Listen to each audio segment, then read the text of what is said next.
welcome back to the Constitution Line by Line. I'm Paul Fabrizio. And I'm Don Frazier, and we've got an interesting episode. Okay. So it's Article 2,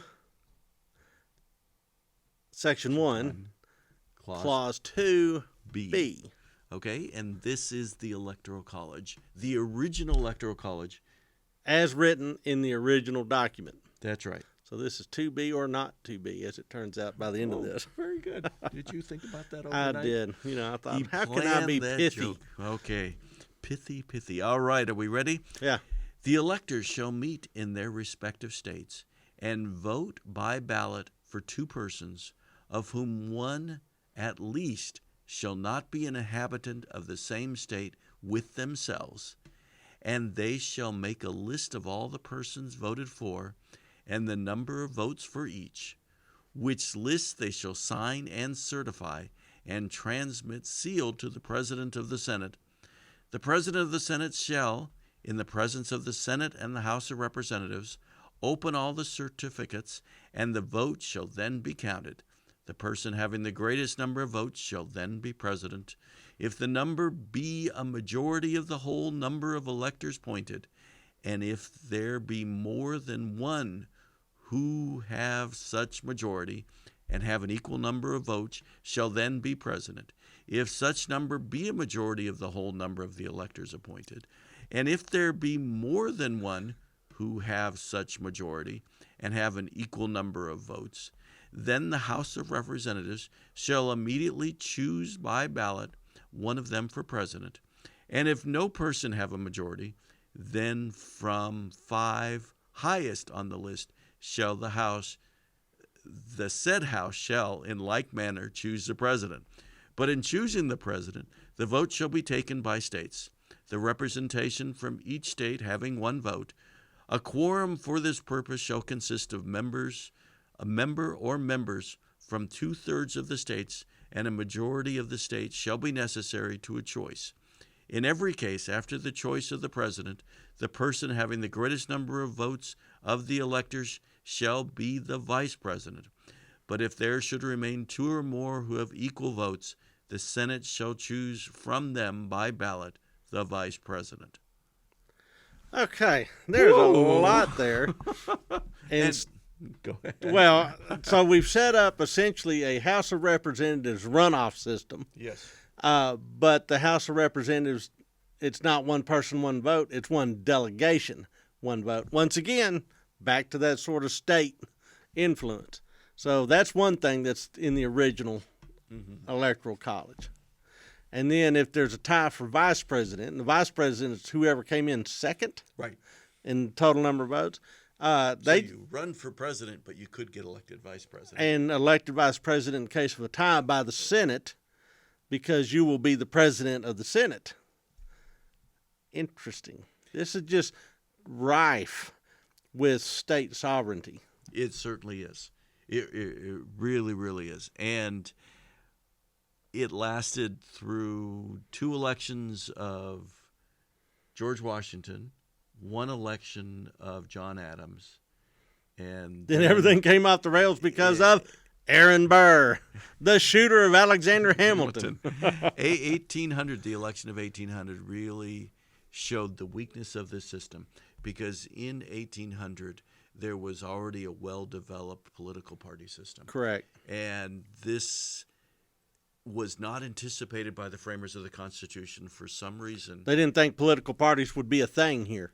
Even though they were divided among themselves between what became the Federalists and the Anti-Federalists. Factions. They were mere factions, not parties. Yes. Well, parties were well established by the election of 1800, and so people were divided, and the system simply did not take that into account. And everybody realized that, and so they said, we need to come up with a new system.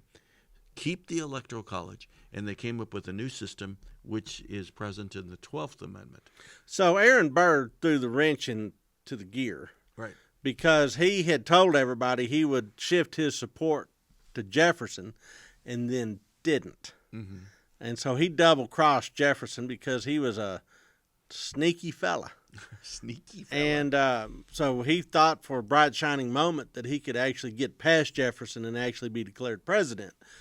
That meant that Jefferson is then stuck with a vice president who is full of perfidy.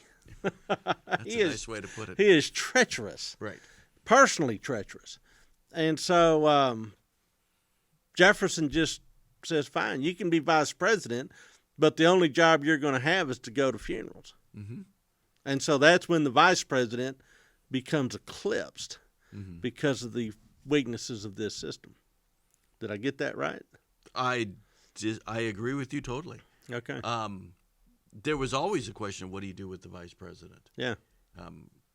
I mean, John Adams, as vice president, really struggled with that. Yeah, he did. What does he do? Yeah, what do I do? What would you say you do here? That's been a real issue. But Thomas Jefferson really just pushed Aaron Burr just aside. Just said, you don't have a place here. Yeah, and so he decided he'd find a different place out west. Yeah. I mean, and he shot someone along the way. Yeah, along the way. So there's a lot of reasons not to like him. Yeah. So Aaron Burr and Thomas Jefferson actually were in a tie at one point in this thing before it was broken by the system that was here.